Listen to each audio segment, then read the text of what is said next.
नमस्ते दोस्तों। आज सुनिए, प्यार भूलने के लिए नहीं होता। नानी, तुमने कभी प्यार किया था? यह सुनकर वह अचानक अनुभूतियों में डूब गई। कुछ देर सोचने के बाद वह बोली, हाँ, पहाड़ियों पर बसा कॉलेज था। एक राजकुमार सा लड़का था। जुलाई का महीना और खूब वर्षा होती थी। हम सब एक ढलान पर बने छज्जे पर इकट्ठा थे और उसे परिषद का उपाध्यक्ष चुना गया था। वह अपने भाषण में अच्छी अच्छी बातें कह रहा था। मैं उसके ठीक सामने खड़ी थी। मैं बड़े ध्यान से उसकी बातें सुन रही थी। ऐसा लग रहा था जैसे वह मुझे देखकर बोल रहा है। कुछ समय बाद अस्तबद्धता छा गई और सब अपने अपने समूहों में बट गए। मैं भी छोटी सी पगडंडी से अपने छात्रावास आ गई, लेकिन उलझी हुई। वहां बादल दबे पांव आ जाते थे। धूप हमेशा नरम बनी रहती थी। उसकी वे बातें मन से निकल नहीं रही थी। फिर कक्षा के लिए हम सब क्लासरूम के बाहर खड़े थे। मुझे लग रहा था वह मुझे देख रहा है। मैं अनजान बनी रही। क्लास के बाद प्रयोगात्मक क्लास होती थी। कभी कभी हम एक दूसरे की ओर देख लेते थे। यह सिलसिला काफी दिनों तक चलता रहा। जब परिषद के कार्यक्रम बढ़ गए थे तो उसे मुझ तक आने का मौका मिल जाता था। वह मुझसे मिलने छात्रावास आने को कहता और मैं हाँ कर देती। छात्रावास में नीचे बैठने का स्थान था। वहां मैं ऊपर से उतर कर आती और सामने की कुर्सी पर बैठ जाती। बातें बहुत कम होती थी, पर साथ का आभास, निकटता और स्नेह की संपूर्णता उस चुप्पी में छिपी रहती थी। जो चुप्पी हमारे बीच थी वह सब कुछ कह देती थी। एक लंबा ठहराव, फिर उसने कहा, एक बात बताओगी? मैंने कहा, बताने लायक होगी तो क्यों नहीं बताऊंगी। लेकिन वह बात उसने कही नहीं। वह बैठा रहा। बात मन में ही घूमती रही। समय बीता और अच्छा चलता हूँ कहकर वह चला गया। एक दिन उसने मुझसे पूछा, तुम हमारी सब बातें उसे बता देती हो? मैंने कहा था, इतनी अक्ल मुझे भी है कि क्या बताना चाहिए क्या नहीं। इन बातों के बाद हमारे बीच सन्नाटा छा जाता था। वह भी एक दिन था जब हॉस्टल की एक लड़की उसके हॉस्टल से जाते समय बोली थी, दिल दिया दर्द लिया। उन दिनों यह पिक्चर शहर में लगी थी। उसने मेरे कमरे में आकर अपने कटाक्ष की विवेचना की थी। उस शहर की बर्फ मुझे हमेशा रोमांचित करती थी। अपने कमरे की खिड़की से सामने की पगडंडी पर गिरती बर्फ को देख सोचती थी कि कहीं वह उस रास्ते पर तो नहीं आ रहा है। मन हर दीवार को फांद सकता है। फिर वह दिन आया जब साल खत्म होने को था। परीक्षा से पहले अवकाश पड़ा। उसने मुझसे पूछा, तुम्हारे पास पाठ्यक्रम है? मैंने हामी भरी। वह नियत समय पर झील के किनारे किनारे मेरी बस तक पहुंचा। मैं बस के पास खड़ी थी। उसे पाठ्यक्रम थमाया और उसने पाठ्यक्रम लिया और मुझे शुभ यात्रा कहकर चला गया और मैं खाली हाथ उसे देखती रही। बादलों का ऐसा उलटना पलटना मैंने कहीं देखा था। मुझे लगा कि प्यार हवा के झोंकों की तरह आ एक हल्की ठंडक दे दूर निकल जाता है। दूसरे साल हम अलग अलग ग्रुप में चले जाते हैं। वह मुझसे संपर्क बनाए रखने के लिए परिषद का चुनाव लड़ता है, लेकिन वह चुनाव हार जाता है। उस हार को वह खेल की तरह लेता है। हमारी क्लास में आकर जीते उम्मीदवार से मिठाई खिलाने को कहता है। कुछ समय बाद अध्यक्ष इस्तीफा दे देता है और वह नई प्रक्रिया में निर्विरोध अध्यक्ष चुन लिया जाता है। उन्हीं दिनों वह एक दिन हॉस्टल आता है और अध्यक्ष बनने की बात करता है। मैं उलाहना देती हूँ कि पूर्व अध्यक्ष के इस्तीफा देने के कारण आप बने हो। वह यह कह नहीं पाया कि मेरे लिए वह इस पद को चाहता है जिससे उसे आसानी से मुझसे मिलने का अवसर मिल सके। मैं इतनी सुंदर नहीं थी, पर उसने सुंदरता मुझ में उड़ेल दी थी।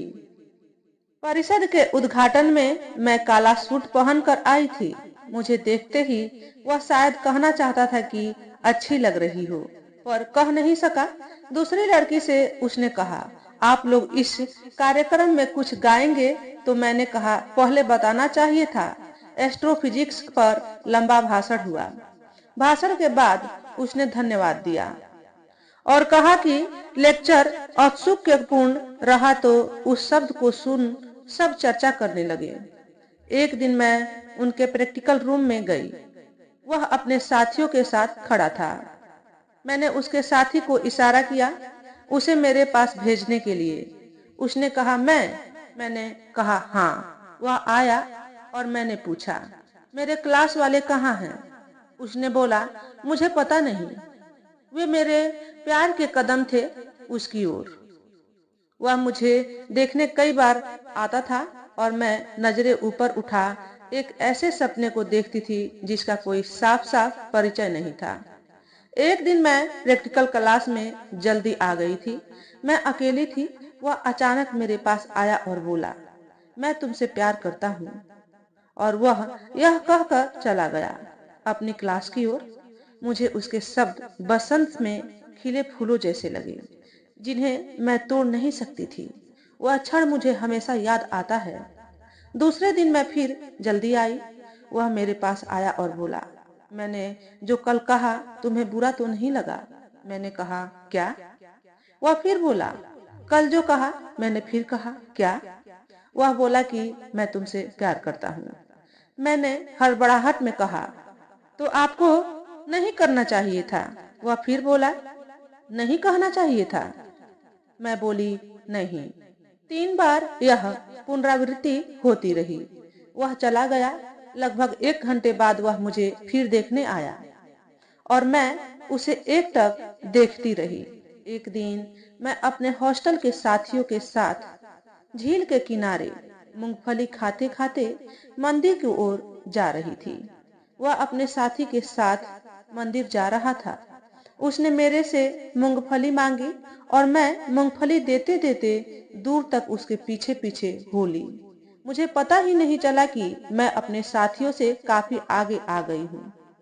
पीछे मुड़ी तो देखा कि प्यार मुझे बहुत आगे ले जा चुका है। दोस्त मुस्कुरा रहे थे। जब एक बार वह मेरे हॉस्टल आया तो मैं उससे मिलने 2 मंजिले से नीचे उतरी। वह कुर्सी पर बैठा था। मैं सामने की कुर्सी पर बैठी और उसके हाथ में मूंगफली थमा दी। उसने मूंगफली के दाने मुंह में डाले और मुझे देखने लगा। हमारे बीच शांति छा गई थी। संपूर्ण शांति। हम बिना कुछ बात किए उठे और उसे मैंने हॉस्टल के किनारे तक छोड़ा। वह समय देश में आपातकाल था। आपातकाल के बाद बदलाव की बयार थी। आंदोलनों का आविर्भाव हो रहा था। जीवन शारीरिक भी होता है, मानसिक भी। आपातकाल में जनता को लग रहा था कि उसकी स्वतंत्रता को छीन लिया गया है। यह राजनीतिक परिवर्तन का दौर था। वह कॉलेज के प्रांगण में आयोजित सभाओं में भाषण देता था। उसके भाषणों में सहजता और दूरदर्शिता होती थी जो मन को छू लेते थे। मेरे साथियों को भी उनमें नवीनता लगती थी। कुछ समय तक वे चर्चा में रहते थे। उन्हीं दिनों वह अपने साथी के साथ मेरे हॉस्टल से जा रहा था। हम हॉस्टल के आगे बनी दीवार पर बैठे गुनगुनी धूप सेक रहे थे। उसको आता देख मैं हॉस्टल के अंदर चली गई। उनके दीवार से नीचे से जाते ही लड़कियां बोली हमारे नए प्रेसिडेंट जा रहे हैं और कुछ ने तालियां बजाई।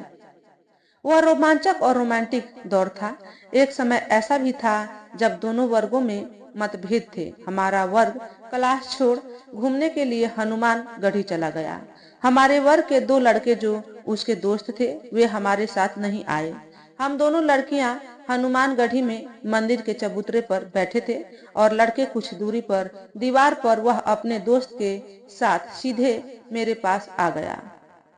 हम दोनों के बगल में खड़ा हो गया। हमारे ग्रुप के सभी लड़कों की उपेक्षा कर उसका निराला अंदाज मुझे अंदर तक छू गया। फिर बोला हमें भी बुला लिया होता। मैंने कहा हमने थोड़ी प्लान किया था। हमसे भी और लोगों ने कहा था। उसके बाद वे दूसरी पहाड़ी पर चले गए। तब उसका स्वाभिमान मेरे प्यार को संजीवनी देता था। लौटते समय हम मंदिर के सामने दुकान में चाय पी रहे थे। थोड़ी देर बाद वे लोग वहां से निकले यह आभास देते हुए कि हम वहां हैं ही नहीं। मैं उसको जाते देखती रही लेकिन वह उपेक्षा कर चला गया। तब मैंने स्वयं को उससे मीलों दूर पाया। दूसरे दिन वह सहज भाव से मुझे देख रहा था। मैं कई बार पीछे मुड़ उसे देखने मुड़ती थी। जब बाजार में दिखता तो मेरे कदम अचानक रुक जाते थे। हॉस्टल की चढ़ाई पर मिलने पर मैं उससे मिलने रुकती पर वह कुछ कहे बिना चल देता। हमारी बातें खुलती ही नहीं थी। वह अपने दोस्त को बताता था। बात नहीं हो पाई। मन पूरा खुल ही नहीं पाया। धीरे धीरे परीक्षा का समय नजदीक आ गया। मैं कुछ दिन के लिए घर चली गई। जब आई तो वह अपने दोस्त के साथ मुझे मिलने हॉस्टल आया। उसके दोस्त ने बताया कि इसने तुमसे मिलने की इच्छा जताई थी। किसी संदर्भ में मैंने कहा, हम फिल्म का पहला शो देखते हैं। उसने कहा था, हमें भी दिखा रही हो क्या फिल्म? मैं शायद चुप रही। परीक्षा के दिन हमारी भेंट हॉल पर हुई। वह कुछ नहीं बोला। मेरा पेपर खराब गया तो मैंने परीक्षा बीच में ही छोड़ दी और घर आ गई। मेरी सभी आशाएं, आकांक्षाएं पीछे छूट गई। अखबार में परीक्षा फल देखा। वह प्रथम श्रेणी में उत्तीर्ण हुआ था। मुझे अपार खुशी हुई थी। कठिनाइयां सबके जीवन में होती है। मैं भी उससे मुक्त नहीं थी। समय गुजरता गया। मैं फिर से परीक्षा की तैयारी में लग गई। मई के महीने में मैं प्रैक्टिकल करने कॉलेज गई। उसका एक पत्र मुझे मिला जो मात्र एक पंक्ति का था। लिखा था कि मिलने आ रहा हूँ। वह निश्चित दिन हॉस्टल मुझसे मिलने आया। हम आमने सामने बैठे थे। मैंने पूछा, किसी काम से आए हो? वह बोला, तुम्हें देखने आया हूँ। यह सुनते ही मेरा सिर झुक गया। तब मेरे अंदर प्यार ही प्यार था। फिर उसे मैंने आंखें उठाकर देखा। उसने मेरी पढ़ाई के बारे में पूछा। मैंने परीक्षा की चिंता जताई। उसने ढांढस बंधाया कि अच्छी होगी। मैंने पूछा था, कहाँ हो, कितने पैसे मिलते हैं? वह 400 रुपया प्रति माह बोला। 1500 किलोमीटर दूरी तय कर वह मुझसे मिलने आया था। इतनी संक्षिप्त बातें हमारी हुई। कुछ चुप्पी के बाद बोला, अच्छा चलूं? मैंने हाँ में सिर हिलाया। मैं उसे छोड़ने हॉस्टल से बाहर तक जा रही थी तो उसने झट से कहा, फिर कभी भेंट होगी? मैंने कहा, मुझे क्या पता। यह हमारी अंतिम बातचीत थी और अंतिम भेंट भी। इसके बाद हमारे संबंधों में एक सन्नाटा छा गया। उसने उस दिन की मुलाकात में कहा था कि वह अपने दोस्त से मिलने इलाहाबाद भी जा रहा है। कल चला जाएगा, लेकिन वह नहीं गया। वह दूसरे दिन भी मुझसे मिलना चाह रहा था। झील के किनारे किनारे अपनी सोच को फैलाते आ रहा था। तभी मूसलाधार बारिश होने लगी। वह एक जगह पर खड़ा हो मेरे हॉस्टल की ओर देख रहा था। उसे यह प्रलय की बारिश लग रही थी जो हमारे प्यार को बहा ले जा रही थी। बारिश कम होते ही वह मंदिर की ओर मुड़ा और मंदिर में जाकर आगे की बातें ईश्वर पर छोड़ दी। मुझसे मिलने का विचार छोड़ दिया। शायद निश्चित रोजगार के अभाव के कारण वह डगमगा रहा था। उसने 7 से 8 माह का खालीपन और काम का अभाव देखा था। तब अपनी प्यारी जगह को छोड़ वहां से शीघ्र निकल जाना चाहता था। इन्हीं दिनों हमारे क्लास के एक लड़के ने उससे कहा था, हमने कभी तुम्हारे मुंह से गाली नहीं सुनी। फिर पूछा, तुम उससे मेरा नाम ले प्यार करते हो? उसने साफ शब्दों में हाँ कहा था। उसके वे अकेले दिन थे। अकेले चाय पीना, डाक की प्रतीक्षा करना कि कहीं से कोई इंटरव्यू आए, प्रेरणा व जीवटता बनाए रखना। मार्च के महीने में एक इंटरव्यू आया। 8-9 इंच बर्फ गिरी थी। वातावरण ठंडा लेकिन आशा आकांक्षा का प्रतीक था। जब मौसम अपने लिए जगह बना लेता है तो हम भी अपने लिए कोई पहचान कहीं बना ही लेते हैं। जब ऊपर वाला भटकाव देता है तो कहीं सहारा भी छोड़ जाता है। रिसर्च योजना में चयन होने के बाद वह दूर उस संस्थान में चला गया। वहीं से वह मुझसे मिलने आया, मिला और चला गया। मैं परीक्षा पास कर लखनऊ चली गई। वहां उसका एक दोस्त एक बैंक परीक्षा में मुझे मिला। मैंने उसके बारे में उससे पूछा। उसका प्यार मेरे मन को बार बार खटखटाता था। उस समय आज की तरह मोबाइल सुविधा तो थी नहीं, अतः चाहकर भी संपर्क नहीं कर सकते थे। कल्पनाएं बहुत बड़ी होती हैं। इस बीच उसे अस्थायी काम मिल गया था। राजनैतिक व सामाजिक रूप से विचारशील होने के कारण उसके मन में उथल पुथल मची रहती थी। वह सरला देवी जो गांधी की शिष्या थी से मिलने बागेश्वर से आगे गया था। सरला देवी सामाजिक कार्यकर्ता थी। उस समय उनका कार्य क्षेत्र कुमायूं था।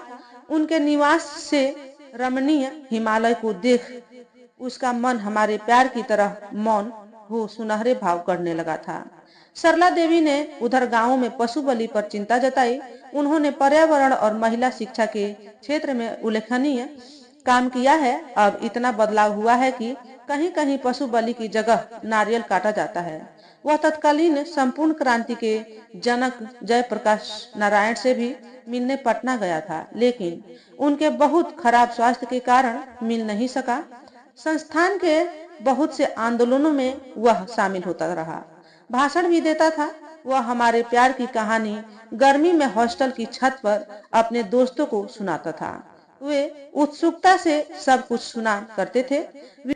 विवश होकर उसने मेरे घर के पते पर पत्र लिखा, कई पत्र लिखे जो मेरी माँ ने मुझे नहीं दिखाए। इसी बीच उसने मेरे घर आने की तारीख दे दी। मैं तब लखनऊ में थी। वह घर पहुंचा। घर पर तब कोई और भी आया था। उसका इंटरव्यू शुरू हो गया। किस पद पर हो, कितनी तनख्वाह है, कहाँ हो, वह बताता गया। माँ ने जो हमारे यहाँ उस समय आए थे उनसे पूछा, आगे तो वहाँ अच्छा भविष्य होगा। उन्होंने बेमन से हाँ कहा। शायद वे उसी प्रसिद्ध संस्थान को न जानते थे। फिर उसका नाम पूछा। उसने अपना पूरा नाम बताया तो सामाजिक जाति भिन्नता माँ को परेशान करने लगी। उन्होंने कहा, वहाँ पढ़ने के लिए भेजा था, यह सब करने के लिए नहीं। उसने कहा, माँ जी, मैं ऐसा आवारा लड़का नहीं हूँ। माँ फिर बोली, मैंने पत्र सेंशन कर दिए थे।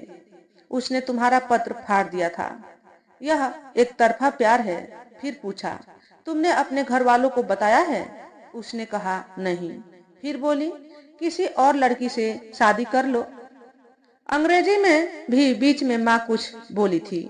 उसने कहा, वह एक बार मेरे से बात करके पूछना चाहता है, लेकिन माँ ने मना कर दिया। आदमी का दुर्भाग्य लंबे समय तक उसके साथ रहता है।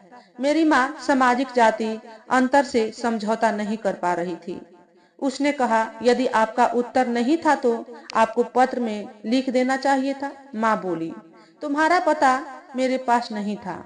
उसने पता पत्र में होने की पुष्टि की। माँ ने कहा, नाम पूरा नहीं होता था।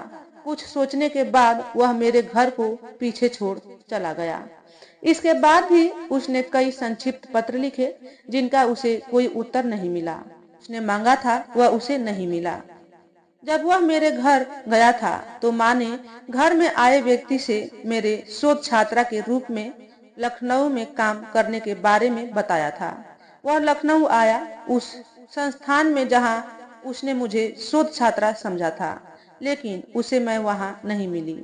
बहुत लोगों से उसने मेरे बारे में पूछताछ की। हमारी भावनाएं थपेड़े खा रही थी। वह वहाँ के अनजान आसमान को देख क्षुब्ध था। फिर हिंदी के प्रसिद्ध लेखकों की कुछ पुस्तकें खरीद लौट आया। जब भाग्य साथ नहीं देता है तो हर कदम न चाहते हुए भी उल्टा पड़ता है। उनके बाद उसने कुछ पत्र और लिखे और उनके भी उत्तर उसे नहीं मिले। उसने आवेग में हमारी सामाजिक स्थितियों, जाति प्रथा पर भी टिप्पणी की। ऐसा सब कुछ लिखा जिससे मैं उससे नापसंद करने लगूं और अपने घर वालों की बात मान लूं। उसने अपने अंतिम पत्र में क्षुब्ध होकर वाल्टेयर द्वारा महिलाओं के विषय में कहा गया उदाहरण लिखा था, जबकि वह उन विचारों से सहमत नहीं था। निराला की एक दुखांत कविता भी पत्र में लिखी थी। वह किसी भी स्थिति में अपने स्वाभिमान को ठेस लगाना नहीं चाहता था। वह हमारे प्यार से संघर्ष कर रहा था, लेकिन यह भी मानता था कि प्यार करना चाहिए। हारता भी था और जीतने की आशा में आगे भी बढ़ता था। बाद में बड़े पद पर उसका चयन हो गया। प्यार भूलने के लिए नहीं होता, यह वह भी जानता था। मैं भी यादें परेशान करती है, पर जीवन तो अथाह होता है। तो दोस्तों, आज के वीडियो में बस इतना ही। अगर आपको हमारे द्वारा बताई गई कहानी थोड़ी सी भी अच्छी लगी हो तो वीडियो को लाइक और शेयर करें। चैनल पर पहली बार आए हो तो चैनल को सब्सक्राइब करके बेल नोटिफिकेशन को ऑल पर सेट कर लें, ताकि आपको ऐसे ही अच्छे अच्छे वीडियो देखने को मिले। हमेशा खुश रहें, हमेशा स्वस्थ रहें। वीडियो देखने के लिए आपका बहुत बहुत धन्यवाद।